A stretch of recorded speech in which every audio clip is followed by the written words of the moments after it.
For the last couple of years, so many people have been telling me that carbon wheels are so worth it and they're a must buy for your mountain bike. But only until this year have I actually been able to try carbon wheels against aluminum or aluminium, depending where you're from, wheels. And I think I've learned and figured out what the differences are, and I got to the point where I was thinking, yeah, I probably want to share this on my channel. It's not going to be a review. I'm not here to test the E13 wheels that I've got, but I'm here to tell you the differences that I've found as a kind of intermediate plus almost advanced rider. So I'm here to answer that question. If you're a skill level similar to me, you probably want to know, is it worth it? Should I go and spend all this money on carbon wheels? Yeah, most of the brands offer lifetime warranty. Is this enough to tip me over the edge of buying them?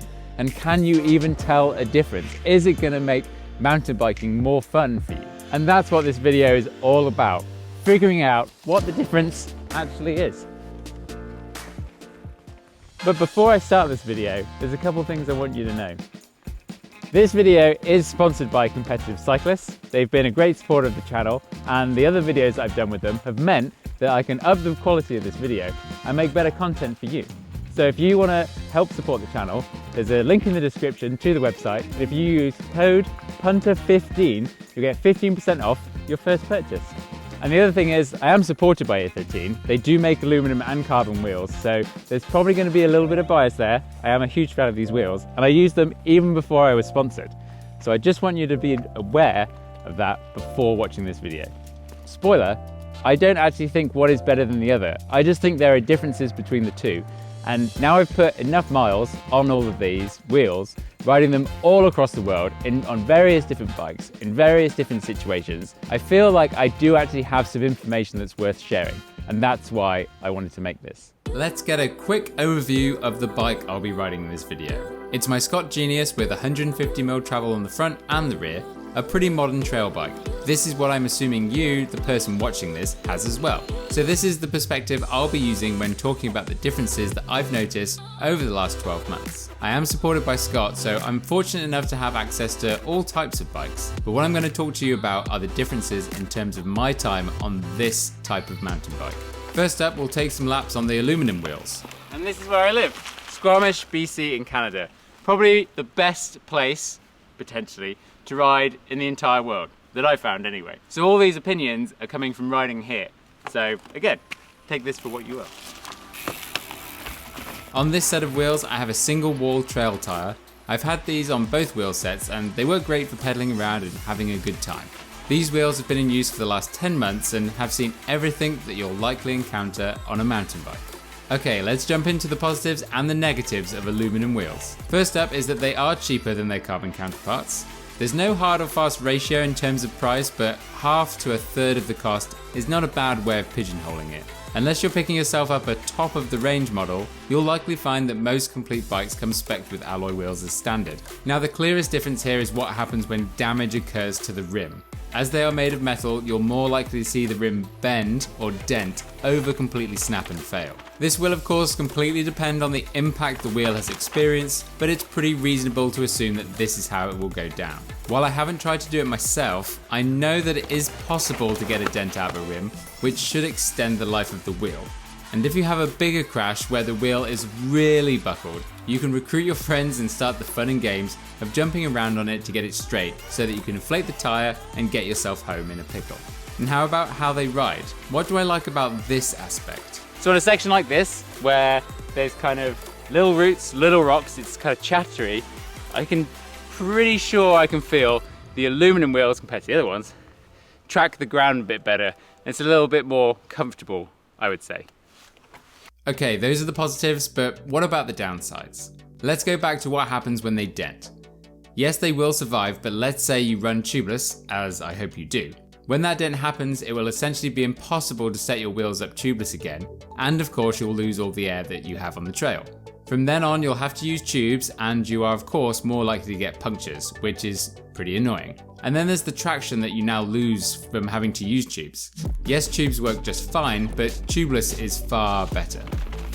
So probably one of the differences that I've noticed is in corners, and the 29-inch wheel at least, it kind of feels a bit sluggish, I would say. Compared to the carbon ones, they don't kind of get out of it as fast as possible. But again, that could just be my riding, and more likely is my riding. Aluminum is a softer material than carbon, of course, and as such will need more maintenance if you want to keep them straight. Touring them isn't that big a deal, but if we're being honest with ourselves, it's not something we do or want to do on the regular.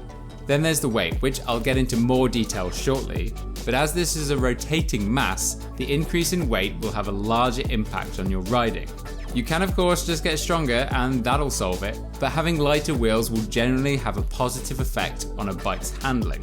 Well, those are the positives and the negatives that I see. Remember, these are all my thoughts, and if you agree or disagree with them, then let me know in the comments below. But before we carry on, let me introduce you to Matt. Close your eyes, no, just show you the camera. He's a local Squamish shredder, and I'd like to help him out a bit. So Competitive Cyclists gave me some budget to go and buy some products from their site. So I logged on and ordered a pair of the E13 aluminum wheels and got them sent up here. Also, I want to say that the people in the online customer chat were super helpful when I had a question about when the wheels would be in stock, and they actually arrived pretty quick after ordering them. If you'd like to see me help out more people in the future, then hit the link in the description and use code PUNTER15 for 15% off your first purchase. Open. Whoa, Paul coming in clutch. These are yours. Well, share the story, Paul. Well, I got video sponsored, and you always break stuff. Pretty good. So I'm giving you some spare wheels, or Sick. some wheels. It's pretty sick. That's probably the nicest thing you ever done for me, Paul. So that's awesome, man. Yeah, that's why I kept asking you all those weird questions about your wheels. Makes sense now. It all makes sense. So there you go. Enjoy. Wicked. But why don't we swap over to the carbon wheels and get back out on the trails? I received these wheels at the same time as the aluminum ones, and they've been living on my enduro bike for the year.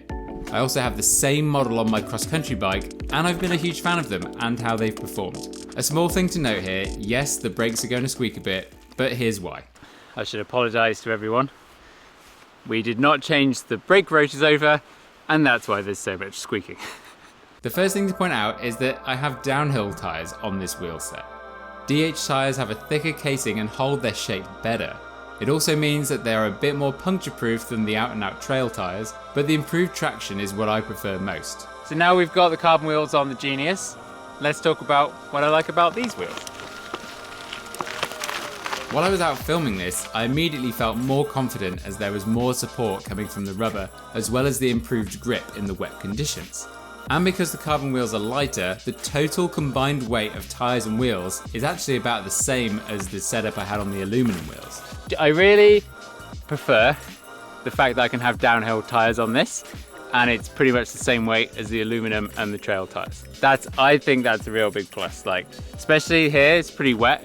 I'm running the same tyre pressure actually, 24 in the back and 22 in the front. People on the internet are like, what? 22, 24? Oh, you're insane. I've had 2 punctures in the last like 3 years. Maybe I just ride differently, who knows. But I really find like today, like I literally just switch them on, same bike and everything, same setup, and I prefer having the downhill tyres on. So I think that's a benefit. You can have a lighter rim. A lighter rim? I think that's a benefit. You can have a lighter rim, but have a thicker tyre on, and it'd be the same rotational weight. And remember, there's nothing slower than a flat tyre, so having this thicker reinforced casing is going to be a benefit. So yeah, let's talk about weight. Of course, it is better than the carbon wheels are lighter than the aluminum ones, but does that really matter when I'm talking about the total weight of these with the downhill tyres and the aluminum ones with the trail tyres being exactly the same? But I do prefer this setup not just because of the tyres. The easiest way I've found to articulate what it's like is that these carbon wheels are a little bit more poppy out of turns. As the rim is stiffer and therefore more rigid, that sluggishness that I talked about earlier goes away. But really, this is marginal for me. I'm sure if I was much faster, I'd notice a bigger difference, but I'm not. So yes, there are some things I can identify, but it's very small.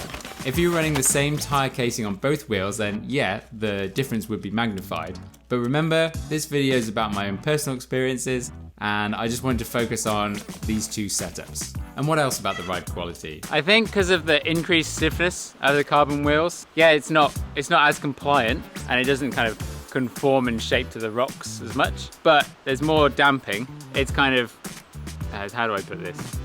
It's not skittish, so you can kind of maintain a straighter line, but it's just kind of more like, dong, What's the word I'm looking for? I know how I would describe this. This is the best way I can think.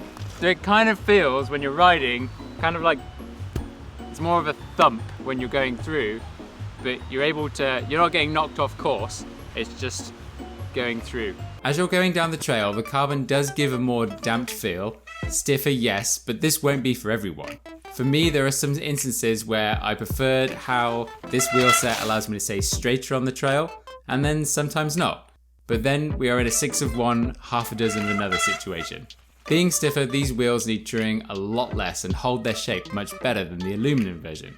I recently had a service on my bike and hadn't touched the wheels once all year.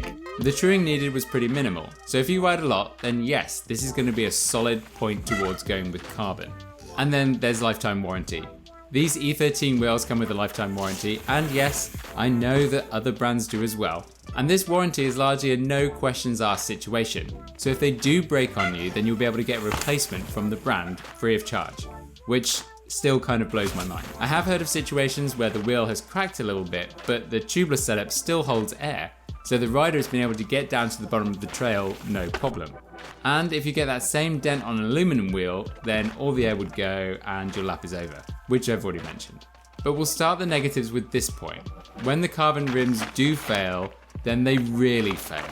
Where aluminum will bend, carbon will likely snap. It is a stronger material, but it entirely depends on the situation. And this is a downside. And then finally there's the cost, of course, being the antithesis of the point I raised with aluminum wheels before. These things can cost twice or 3 times as much as their alloy counterparts, which is a lot of money. Hundreds of dollars going into a bicycle is not going to be for everyone. Time to wrap up this video with my final thoughts and the conclusions on what I've learned over this year using both wheel materials. And is there like space for some text over here maybe? Yeah. Yes, yes there is. I guess, what do I really think? I don't think one wheel performs over the other one. I think a really good aluminum wheel like this one is really going to do a great job for you and you're going to have a good time riding a bike. I also think that carbon wheels, especially this one with its like lifetime warranty, you know, you're going to get a lot more out of it long term. And if you do have $1,300, if you're lucky enough to have that to be able to spend on your bike, then go for it. I think it's a great idea. It really comes down to personal preference, size of your budget, but I don't think there's a huge amount of difference for, like I said at the beginning, the average to intermediate rider to get all obsessed over. I hope you enjoyed that. Thank you again to Competitive Cyclist for sponsoring this video. Hit the link in the description for and use code Punter15 for 15% off at checkout. Hit the subscribe button if it's the first time watching this video and watch it twice. That's really the most important thing. Cheers punters, I'll see you next time.